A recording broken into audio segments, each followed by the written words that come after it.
কিভাবে জীবনে এগিয়ে যাবেন, গৌরগোপাল দাস দিলেন সিক্রেট ফর্মুলা। সবাই জীবনে সফল হতে চায়, কিন্তু মানুষের কিছু অভ্যেস সাফল্যের পথে বাধা হয়ে দাঁড়ায়।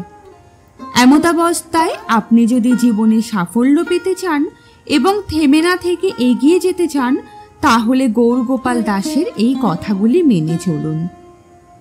গৌরগোপাল দাস বলেছেন যে আপনার জীবনের উদ্দেশ্য খুঁজে পেতে আপনাকে আত্ম আবিষ্কারের যাত্রায় যেতে হবে। শ্রেষ্ঠত্ব অর্জনের জন্য একজনকে অবশ্যই আত্ম উন্নতির জন্য ক্রমাগত কঠোর পরিশ্রম করতে হবে। গৌরগোপাল দাসজি বলেছেন যে আমাদের যা আছে তার জন্য যখন আমরা কৃতজ্ঞ হই, তখন আমরা আরো কিছু পাওয়ার জন্য প্রস্তুত হই।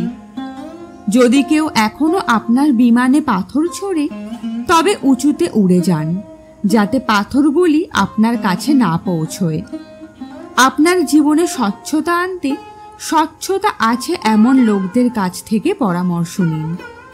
আপনি আপনার জীবনে গৌরগোপাল দাসের এই কথাগুলি গ্রহণ করতে পারেন এবং একজন সফল ব্যক্তি হতে পারেন।